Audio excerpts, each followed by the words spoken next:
Manana-mbola tsara antsika jiaby any tokantrano any izay manaraka ny fandaharana zagasy eto amin'ny fahitalavitra RTN amin'izao fotoana izao.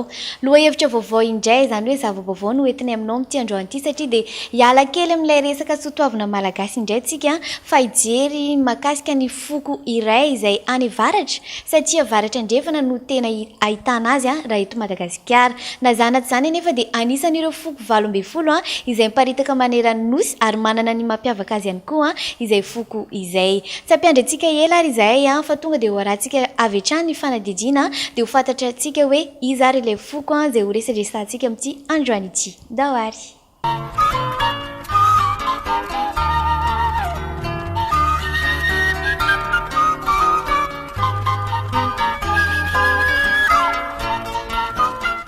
Ny mahakasika an'ireo foko tsy mety indray no jerentsika amin'ity androany ity. Fahiny anisan'ny foko vitsy-pahalala ny tsy mety. Ny anton'izany dia ny toetrany sy ny toeram-ponenany. Tsy dia mora matokotoko olona loatra ny tsy mety ka noho izany sarotra raisina amin'ny resaka. Ny toeram-ponenany kosa dia matetika toerana sarotra le no anorenan'izy ireo ny tanànany. Anisan'izany any an-tampon-tanety, any anaty ala, any an-dohasasy ny sisa ka vitsy-pandeha sy mpitsidika izany toerana izany. Ny faritra misy azy kosa raha eto Madagasikara, ao amin'ny faritany Mahajanga no tena misy ny foko tsy mety ary ao amin'ny fivondrona pokotany Mandritsara sy Befandriana Avaratra ary Bealalana no tena be azy ireo. Nefa efa ela no nitatra trany Maromandia fivondrona pokotany Analalava any Andapa faritany Antsaranana, hatrany Marinarivo faritany Antananarivo, hatrany Andilamena faritany Toamasina. Ahitana tsy mety maro koa ao amin'ny fivondrona pokotany Antsohi, Port-Berger ary Mapokony. Aviaza tokoa moa ireo foko tsy mety ireo. Maro ny resaka momba ny fiaviany tsy mety. Ao ireo izay milaza fa manana razana vazaha ny foko tsy mety. Ao koa ny tantara izay milaza fifangaroan'ny sianaka sy andian'olona avy tao Nosy Bora, izany hoe tany Sainte Marie ary tatsambo frantsay vitsivitsy no ny andohany ny foko tsy mety. Noho ny tafahitsika tao 10 pointy ny sambo nitondra azy dia nanaovany Betsimisaraka toeran-tsizaka ireto mpiavy ka voatery nandositra sy ny orom-ponenana tao Ivongo, izany hoe tany isonerana Ivongo. Antenivongo no anarana nentina izy ireo tamin'izany. Tamin'ny taonjato fa 40 dia nifindra tao Vohitrovy fivondrona pokotany Mandritsara kosa indray izy ireo. Toerana Beala io toerana io ka nifanaraka tsara tamin'ny toetrany tia mitokatokana sy tia fahalemenana ihany koa.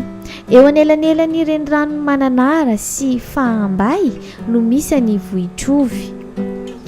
Noho izy tia miomby dia voatery nitady toerana malaladalaka kokoa ireto mpiavy ireto. Tao Vohilava toerana akaiky ny loharany Mangarahara indray no nifindrany avy eo ary izany no niaviana anarana hoe Antaim-Vohilava. Mbola fivondrona pokotany Mandritsara ihany izany. Ny nalaza indrindra tamin'ireo Antaim-Vohilava dia Ramaroosina, Ramaroantsy, Rabelazy ary Rabesazy. Ny akamaroan'ny tsy mety manadiny ny anaran'ireo olona ireo rehefa mijoro na hoe manao sorona izy ireo.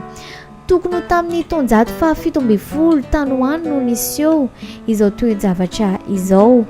Niady ny taranak'Andriana Zafina Fotsy sy Zafina Mena izay samy taranaky Barara Tivovoko mpanjaka ny Menabe. Io adiny mpianakavy io no antsoina hoe ady milongo eo amin'ny tantarany Sakalavan'ny Menabe. Noho ny ela no naharetan'ny ady ny fanaovany dia resy ny Zafiny Mena ny Zafiny Fotsy. Noho ny resy ny Zafiny Fotsy dia nandositra ny anavaratra nanantona ny moron'ny renirano Sofia. Tokony tamin'ny taona 790 anefa dia tonga koa Andriamandisoarivo nanorina ny fanjakana Sakalavan'ny Eboina. Noroany indray ny Zafina Fotsy izay nivaky roa teo izao. Ny andian'ny iray voalohany dia lasa ny alokaloka tany amin'ny faritry Ankarana any Antsiranana. Ny andian'ny iray faharoa kosa dia nitody tany Marangibato ao amin'ny fivondrona pokotany Mandritsara ankehitriny. ny andrianday raha maintso no nitarika an'io andian'ny zafina fotsy faharoa io noho ny nangataka fihavanana tamin'ny antaivolava ny zafina fotsy tao marangim-bato dia noraisiny tsara nefa no fepery mafy fa tsy ananjo amin'ny fananantany ireto mpiavy vaovao ireto. Fotoana kely aorinan'io dia ny anazo vana ny fifankatiavany antaivolava sy ny zafina fotsy. Nananjanaka anankiray natao hoe saronam-bola raha maintso noho ny nanambady raha maro osina izay lehibe ny antaivolava dia saronam-bola no napakary ny ovady ary noho ny teraka raha maro osina sy saronam-bola dia zazavavy iray natsoina hoe reny manana no zanany. Io no mpanjaka voalohany tamin'ny foko tsy mihety. Irona na androna ao amin'ny fivondrona pokotany mandry tsara no anarana nomena ny faritra nisy ny tsy mihety tamin'izany fotoana izany. Noho ny elaelany no nipetrahan'ny zafina fotsy tao dia niova anarana hoe antandrona izy ireo. Tsy naharitra nefa ny firaisan-kinany atandrona fa nivako tompo-mena kely tamin'ny tanàna nisy azy tsirairay. Tsy naharitra nefa ny firaisan-kinany atandrona fa nivako tompo-mena kely tamin'ny tanàna nisy azy ny tsirairay avy amin'ny fianakavian-dramaintso. Nanamora ny fitsofoan'ny tafika merina tany amin'ny fahatro izany toe-javatra izany. Tsy nanasarotra koa radama voalohany noho ny tonga ampandry tany tamin'ny taona 1370 satria saika tsy misy mpanohitra mihitsy ny fidiran'ny tafo-dradama tany Androna dia nomeny anarana hoe mandry tsara ilay tanàna lehibe indrindra ny lasiany miaramila ny tao Androna satria mandry tsara ny tany aty. Izay ihany koa ny dikan'ny anara-tanàna hoe mandry tsara. Ary inona moa no nahatonga ny anarana hoe tsy mihety? Andian'olona roa no nitady anjanaka ny tsy mihety talohan'ny merina. Tany Antsinanana ny zafy rabay, tany Andrefana ny zafy ny mena. Samy nitady izay fomba no heveriny azona manjanaka ny tsy mihety avokoa ireo antokon'olona roa ireo nefa naiza ny tsy mihety nanaovana fialana lava ny andaniny sy ny ankilany. Rehefa misy tonga ny iray amin'ny zafy rabay na zafy ny mena dia tolorany tsy mihety fanomezana. Omby indrindrindrindra ka manjary misava ny loza na nanotanana azy na ny fanjanahana izany. Hoy ny lovatsofina, nisy mpanjaka sakalava iray ny ambo ka araka ny fomba ndry zareo dia tsy maintsy etezana daholo ny volon'ireo vahoaka mpanompony na lahy na vavy mba ho mariky ny fisaonana.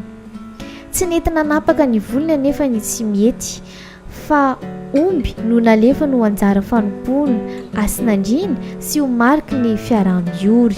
Noho nandre izany hono ny betsy misaraka dia nomeny anarana ireto olona malaina hiety ny volony ka antsoina hoe tsy mihety ireto. Izany no nahatonga ny anarana hoe tsy mihety. Raha izay rehetra izay no fitinina dia misongadina fa ny fanerasera tamin'ny mponiny mananara sy maro antsetra, ny fangaroaro tamin'ny sianaka, ny fampikasokasoka tamin'ny merina ny tsy mihety, tsy salasalana fa namela taranaka tamin'ny faritry Androna iny ny Eropeanina. Any avaratra tsinanany Antsakabary fivondrona pokotany ny Befandriana avaratra eo anelanelany Ampari sy Manapatra no ahitana ireto sokajina tsy mihety farany ireto. Mariana fa Antsakabary sy Manapatra ary Ampari dia ao amin'ny fivondrona pokotany Befandriana avaratra. Ahoana kosa indray ny toe-batana sy ny toe-panahin'ireo foko tsy mihety ireo? Tsy dia ranjanana loatra ny tsy mihety amin'ny ankapobeny, kelikely ray ary fonentanentana satria sary-piaro amin'ny fahaleovantenany izy ireo zava-tsy fohy ny fahafana sy ny fahamarinana. Na malemilemy toetra sy tsy tia herisetra aza ny tsy mihety dia tsy mba mpakafy loatra ny fiorenam-ponenana amin'ny toerana iray izy. Ny aza sy ny fandraisana omby ny tedi-kijana no anisan'ny zavatra tiany indrindra. Matahotahotra sy tsy mahatoky vahiny izy nefa mifankahazo tsara sy mifanampy izy sampiray tanàna ihany koa. Fafinaretana amin'ny tsy mihetsy ny mampiatrano havana, samy mandray anjara amin'ny fikarakarana ny havana avy lavitra ny fianakaviany, ao ny manatitra vary fotsy, ao ny manatitra akoho amam-borona sy ny sisa. Mitana toerana lehibe eo amin'ny fiainan'ny tsy mihetsy ny fankatoavana ny tenin'ny Sojabe, mitondra ny fianakaviany ao amin'ny tanàna, ka toy izany koa ny fananana taranaka havana sy sakaiza maro, izany hoe tsy fihavanana ireo foko tsy mihetsy ireo. Noho izany maro anaka ny akamaroan'ny fianakaviana tsy mihetsy, ary amin'izao fotoana izao dia anisan'ny foko tena mihazakaza mpitombo ny tsy mihetsy eto Madagasikara.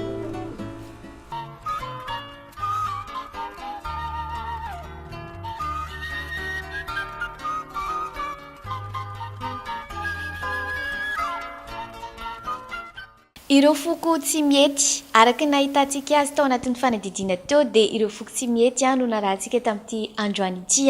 Inoana sy antenana tokoa fa dia nahalianantsika tany atokantrano tany mahakasika an'izay tsy oby voajerintsika amin'ity androany ity avokoa, nefa ny mampiavaka azy ireo sy ny fomban-drazany ny tena mampiavaka n'izany foko tsy mihetsy izany, fa mbola hoentiny aminao amin'ny fotoana manaraka fa dia aza misaraka amin'ny fahitalavitra RTN fa dia hitanao foana izany fandarana zagasy izany isaky ny alahady amin'ny fitora sasany ariva. Ny famerenana kosa dia isaky ny zoma amin'ny fitora sasany ariva ihany koa alohan'ny vaovao amin'ny teny patra. Ankoatran'izay dia mbola hoentiny aminao ihany ireo foko 17 ambiny izay miparitaka manerana nosy hatrany ato anatin'izay fandarantsika izay. Amaraparana ny fandarana ary isika andeha aloha ho ankafizitsika ity hira malagasy iray ity.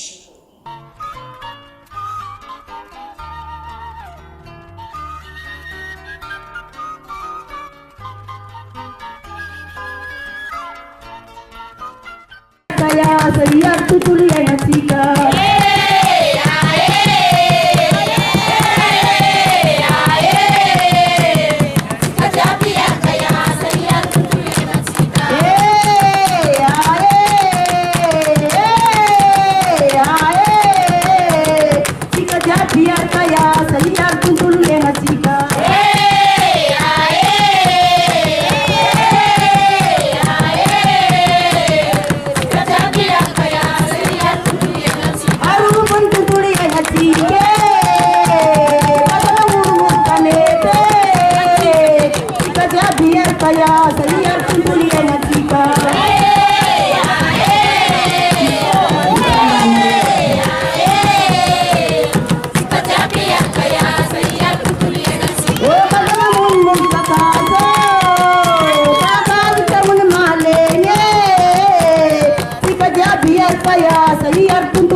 mifampitsara ny fandaharantsika mampanatenanareo zava-baovao indray izay amin'ny alahady amin'ny herin'ny toy izao hatrany ato anatin'izay fandaharana izay eto amin'ny fahitalavitra RTN.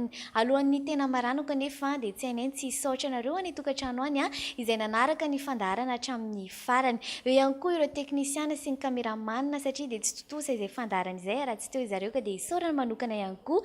Alohan'ny tena maranana ary dia isaorana ihany koa Madame Sévérine izay mpampianatra malagasy avy eo amin'ny sekoly lycée Philbert Tsiranana izay manampy betsaka anay ato anatin'izay fandaharana zagasy izay. Koa dia manano veloma samy tsara atsika jiaby any tokantrano any.